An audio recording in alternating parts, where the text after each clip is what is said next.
you, thank you, thank you, thank you, thank you, everyone, thank you, thank you, thank you, thank you all.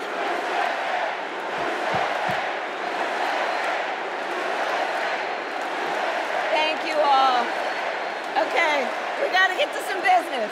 We got to get to some business. Okay, thank you all. Okay. Thank you, thank you, thank you, thank you, thank you, thank you, thank you, please, thank you so very much. Thank you, everyone. Thank you, everyone. Thank you. Okay, let's get to business. Let's get to business. All right. So let me start by thanking my most incredible husband, Doug, for being an incredible partner to me, an incredible father to Cole and Ella, and happy anniversary, Dougie. I love you so very much. To our President, Joe Biden. When I think about the path that we have traveled together, Joe, I am filled with gratitude. Your record is extraordinary, as history will show, and your character is inspiring. And Doug and I love you and Jill and are forever thankful to you both.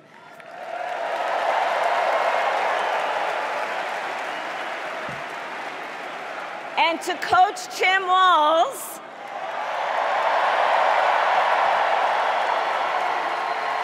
you are going to be an incredible vice president. And to the delegates and everyone who has put your faith in our campaign, your support is humbling. So, America, the path that led me here in recent weeks was no doubt unexpected. But I'm no stranger to unlikely journeys. So, my mother, our mother, Kamala Harris, had one of her own. And I miss her every day, and especially right now. And I know she's looking down smiling. I know that. So my mother was 19 when she crossed the world alone, traveling from India to California with an unshakable dream to be the scientist who would cure breast cancer. When she finished school, she was supposed to return home to a traditional arranged marriage. But as fate would have it, she met my father, Donald Harris, a student from Jamaica. They fell in love and got married, and that act of self-determination made my sister Maya and me. Growing up, we moved a lot. I will always remember that big Mayflower truck packed with all our belongings, ready to go to Illinois, to Wisconsin, and wherever our parents' jobs took us. My early memories of our parents together are very joyful ones. A home filled with laughter and music, Aretha, Coltrane, and Miles. At the park, my mother would say, "Stay close." But my father would say, as he smiled, "Run, Kamala, run. Don't be afraid. Don't let anything stop you."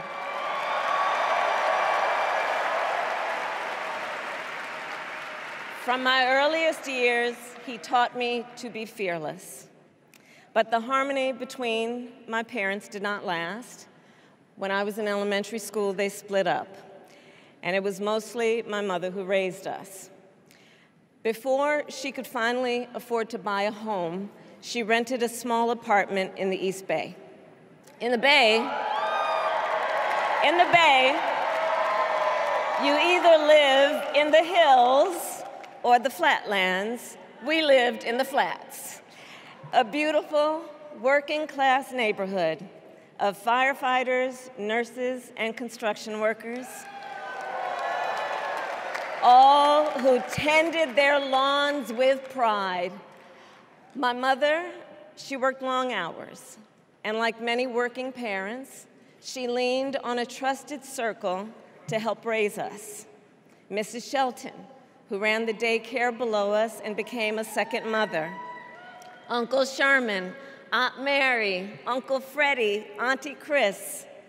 None of them family by blood, and all of them family by love.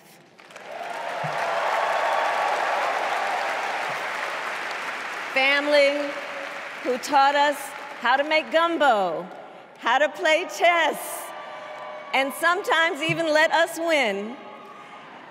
Family who loved us, believed in us, and told us we could be anything and do anything.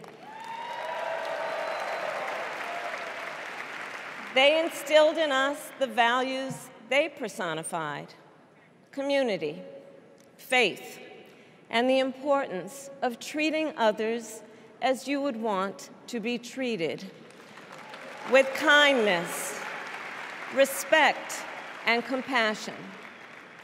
My mother was a brilliant, 5-foot-tall, brown woman with an accent. And as the eldest child, I saw how the world would sometimes treat her. But my mother never lost her cool. She was tough, courageous, a trailblazer in the fight for women's health, and she taught Maya and me a lesson that Michelle mentioned the other night. She taught us to never complain about injustice, but do something about it. Do something about it. That was my mother. And she taught us, and she also taught us, and never do anything half-assed. And that is a direct quote. A direct quote. I grew up immersed in the ideals of the civil rights movement. My parents had met at a civil rights gathering, and they made sure that we learned about civil rights leaders, including the lawyers like Thurgood Marshall and Constance Baker Motley, those who battled in the courtroom to make real the promise of America. So at a young age, I decided I wanted to do that work. I wanted to be a lawyer. And when it came time to choose the type of law I would pursue, I reflected on a pivotal moment in my life. You see, when I was in high school, I started to notice something about my best friend, Wanda.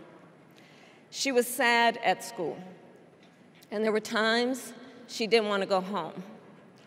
So one day I asked if everything was all right, and she confided in me that she was being sexually abused by her stepfather.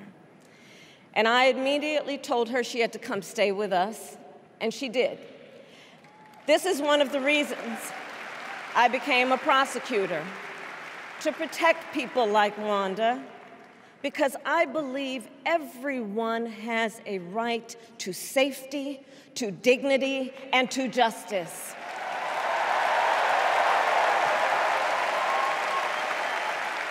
As a prosecutor, when I had a case, I charged it not in the name of the victim, but in the name of the people.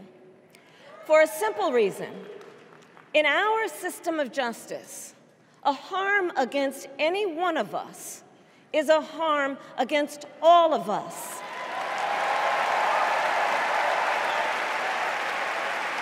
And I would often explain this to console survivors of crime, to remind them no one should be made to fight alone.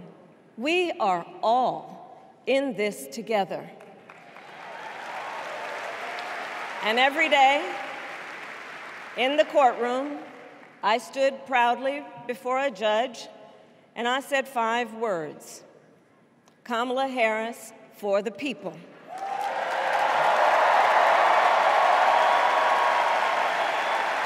And to be clear, my entire career, I've only had one client, the people.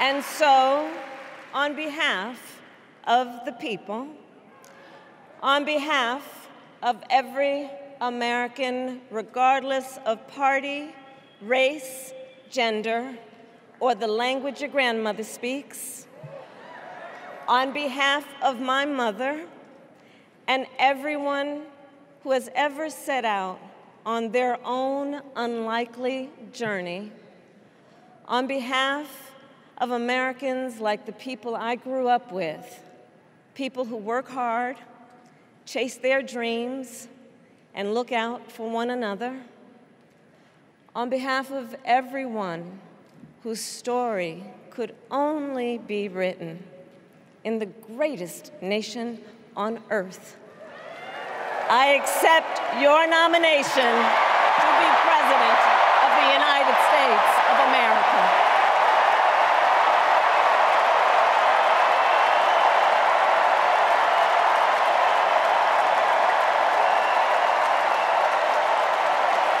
And with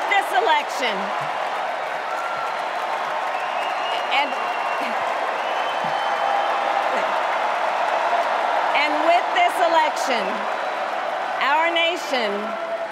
our nation with this election has a precious, fleeting opportunity to move past the bitterness, cynicism, and divisive battles of the past, a chance to chart a new way forward.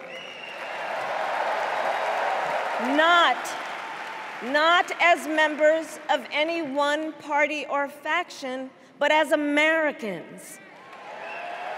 And let me say, I know there are people of various political views watching tonight, and I want you to know, I promise to be a president for all Americans. You can always trust me to put country above party and self, to hold sacred America's fundamental principles, from the rule of law to free and fair elections to the peaceful transfer of power.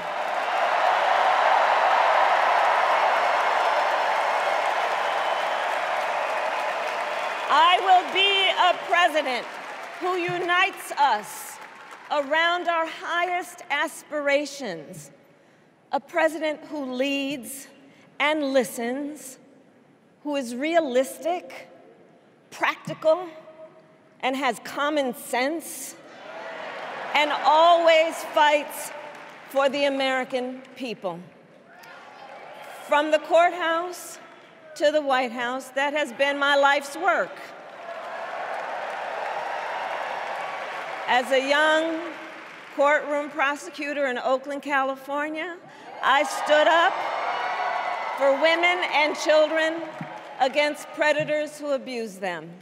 As Attorney General of California, I took on the big banks, delivered $20 billion for middle-class families who faced foreclosure, and helped pass a homeowner Bill of Rights, one of the first of its kind in the nation. I stood up for veterans and students being scammed by big for-profit colleges, for workers who are being cheated out of their wages, the wages they were due, for seniors facing elder abuse. I fought against the cartels who traffic in guns and drugs and human beings, who threaten the security of our border and the safety of our communities. And I will tell you, these fights were not easy, and neither were the elections that put me in those offices. We were underestimated at practically every turn, but we never gave up, because the future is always worth fighting for. And that's the fight we are in right now, a fight for America's future.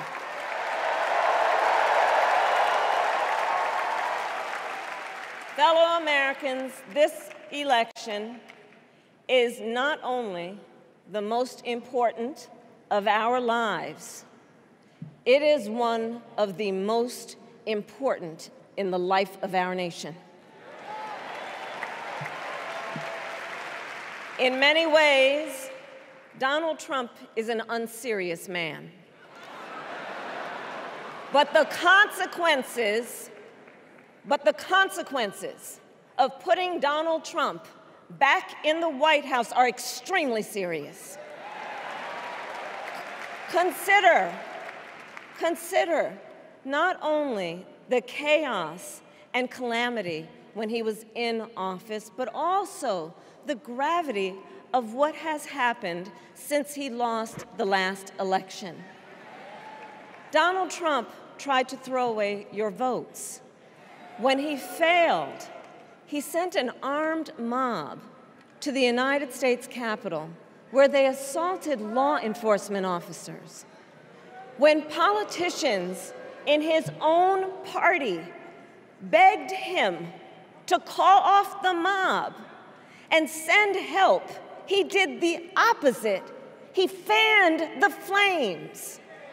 And now, for an entirely different set of crimes, he was found guilty of fraud by a jury of everyday Americans and separately found liable for committing sexual abuse. And consider what he intends to do if we give him power again. Consider his explicit intent to set free violent extremists who assaulted those law enforcement officers at the Capitol. His explicit intent to jail journalists, political opponents, and anyone he sees as the enemy. His explicit intent to deploy our active duty military against our own citizens. Consider the power he will have, especially after the United States Supreme Court just ruled that he would be immune from criminal prosecution. Just imagine Donald Trump with no guardrails,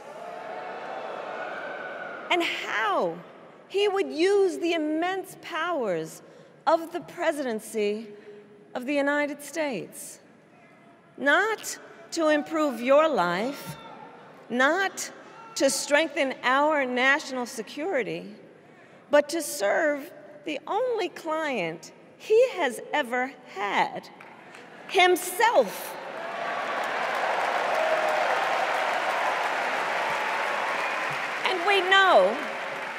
And we know what a second Trump term would look like. It's all laid out in Project 2025, written by his closest advisors, and its sum total is to pull our country back to the past.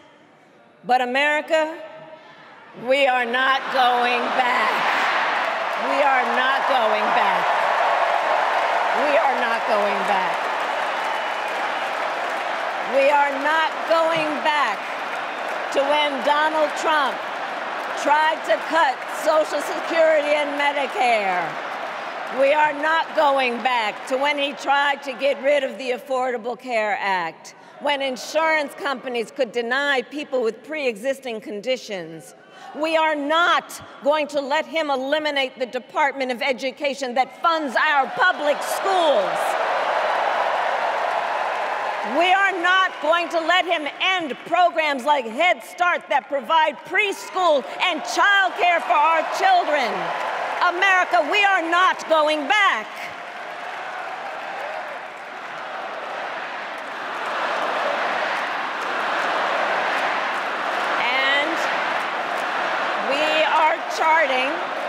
And we are charting a new way forward.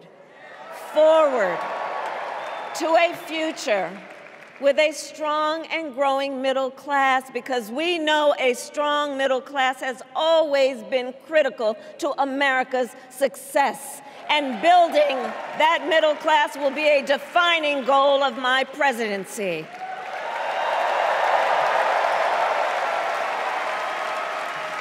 And I'll tell you, this is personal for me. The middle class is where I come from. My mother kept a strict budget. We lived within our means, yet we wanted for little. And she expected us to make the most of the opportunities that were available to us and to be grateful for them. Because, as she taught us, opportunity is not available to everyone. That's why we will create what I call an opportunity economy where everyone has the chance to compete and a chance to succeed. Whether you live in a rural area, small town, or big city. And as president, I will bring together labor and workers and small business owners and entrepreneurs and American companies to create jobs, to grow our economy, and to lower the cost of everyday needs like health care and housing and groceries. We will provide access to capital for small business owners and entrepreneurs and founders. And we will end America's housing shortage and protect Social Security and Medicare. Now compare that to Donald Trump, because I think everyone here knows he doesn't actually fight for the middle class. He doesn't actually fight for the middle class. Instead, he fights for himself and his billionaire friends. And he will give them another round of tax breaks that will add up to $5 trillion to the national debt. And all the while, he intends to enact what in effect is a national sales tax, call it a Trump tax, that would raise prices on middle-class families by almost $4,000 a year. Well, instead of a Trump tax hike, we will pass a middle-class tax cut that will benefit more than 100 million Americans.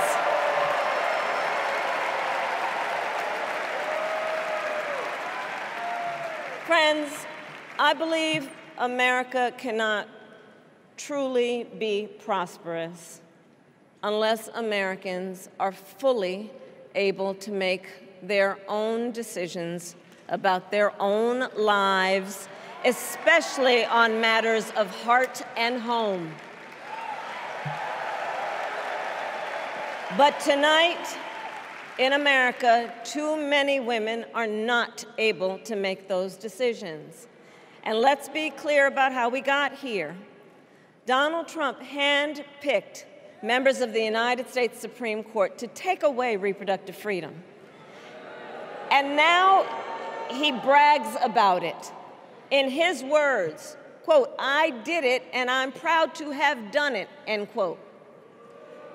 Well, I'll tell you, over the past 2 years, I've traveled across our country, and women have told me their stories. Husbands and fathers have shared theirs. Stories of women miscarrying in a parking lot, developing sepsis, losing the ability to ever again have children, all because doctors are afraid they may go to jail for caring for their patients. Couples just trying to grow their family, cut off in the middle of IVF treatments. Children who have survived sexual assault, potentially being forced to carry a pregnancy to term. This is what's happening in our country because of Donald Trump. And understand, he is not done. As a part of his agenda, he and his allies would limit access to birth control, ban medication abortion, and enact a nationwide abortion ban with or without Congress. And get this, he plans to create a national anti-abortion coordinator and force states to report on women's miscarriages and abortions. Simply put, they are out of their minds.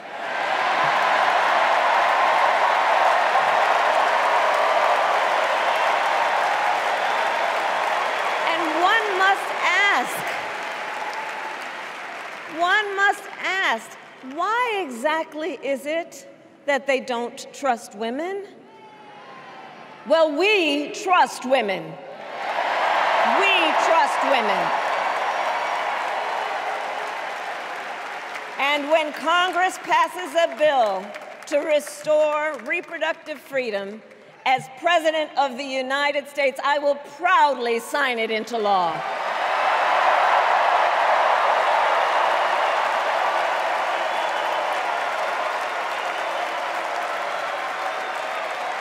In this election, many other fundamental freedoms are at stake. The freedom to live safe from gun violence in our schools, communities, and places of worship. The freedom to love who you love openly and with pride.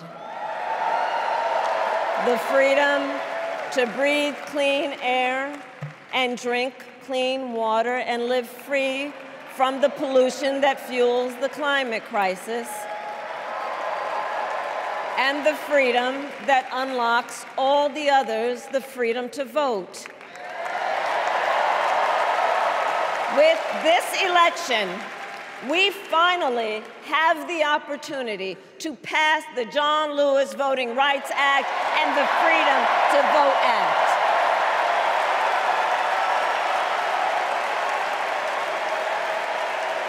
And let me be clear. After decades in law enforcement, I know the importance of safety and security, especially at our border. Last year, Joe and I brought together Democrats and conservative Republicans to write the strongest border bill in decades. The Border Patrol endorsed it. But Donald Trump believes a border deal would hurt his campaign. So he ordered his allies in Congress to kill the deal. Well, I refuse to play politics with our security, and here is my pledge to you. As president, I will bring back the bipartisan border security bill that he killed, and I will sign it into law. I know we can live up to our proud heritage as a nation of immigrants and reform our broken immigration system. We can create an earned pathway to citizenship and secure our border.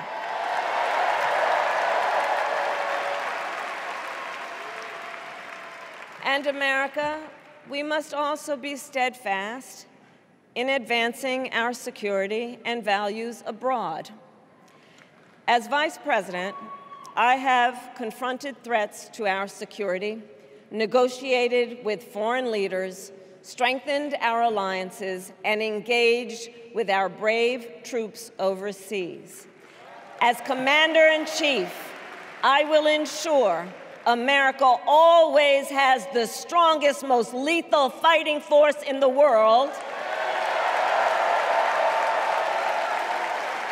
And I will fulfill our sacred obligation to care for our troops and their families, and I will always honor and never disparage their service and their sacrifice.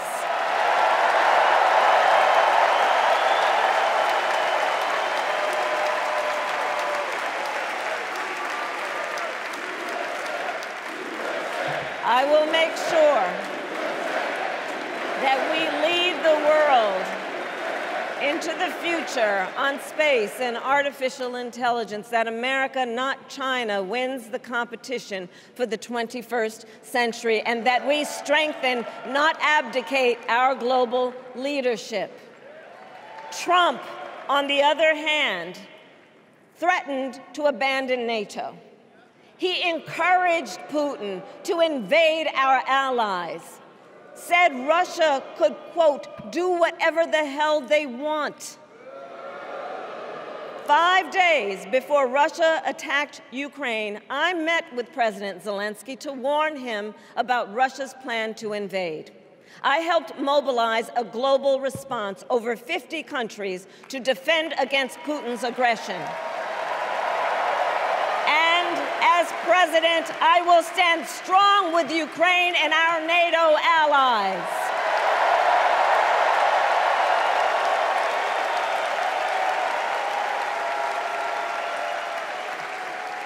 With respect to the war in Gaza, President Biden and I are working around the clock, because now is the time to get a hostage deal and a ceasefire deal done.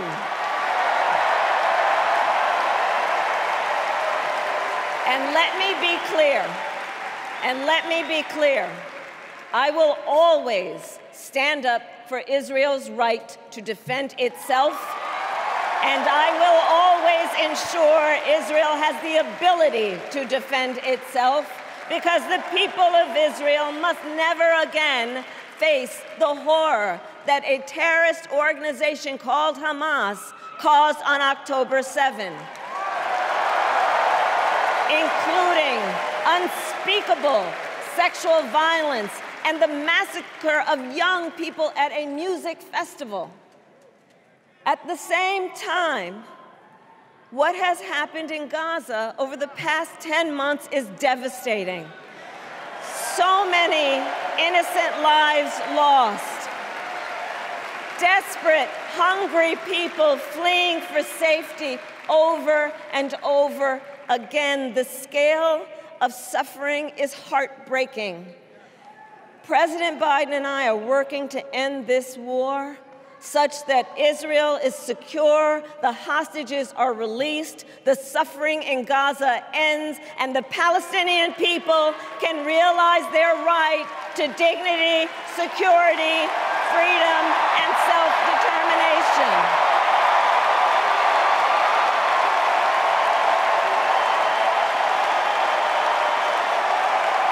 And know this, I will never hesitate to take whatever action is necessary to defend our forces and our interests against Iran and Iran-backed terrorists. I will not cozy up to tyrants and dictators like Kim Jong-un, who are rooting for Trump,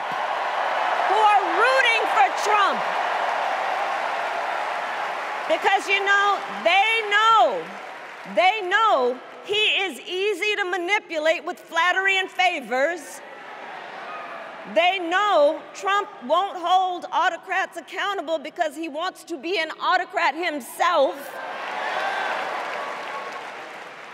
And as president, I will never waver in defense of America's security and ideals, because in the enduring struggle between democracy and tyranny, I know where I stand and I know where the United States belongs.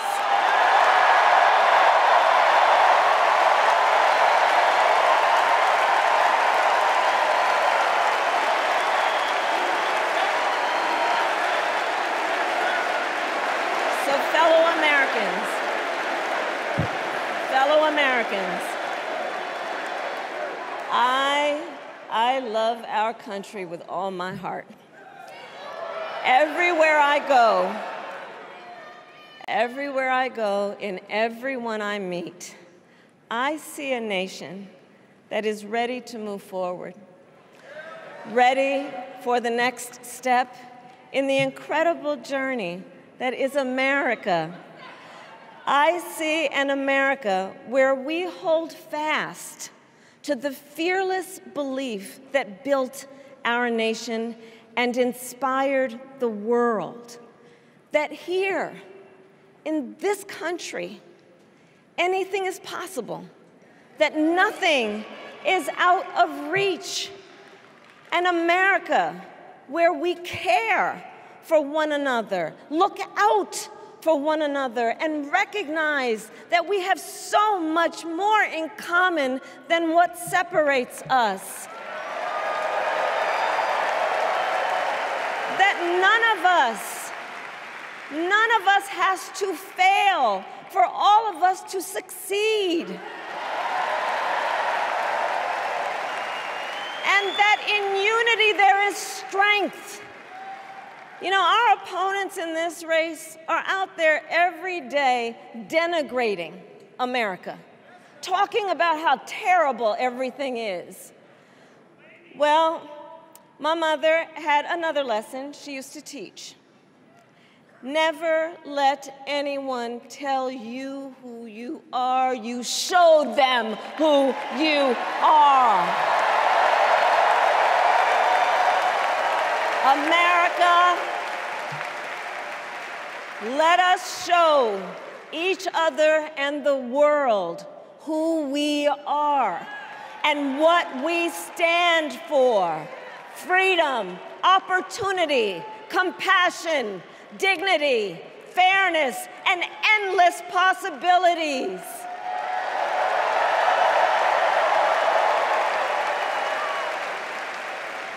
We are the heirs to the greatest democracy in the history of the world.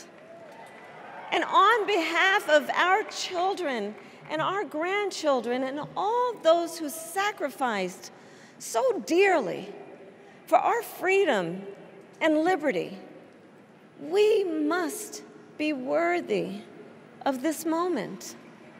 It is now our turn to do what generations before us have done, guided by optimism and faith, to fight for this country we love, to fight for the ideals we cherish, and to uphold the awesome responsibility that comes with the greatest privilege on earth, the privilege and pride of being an American.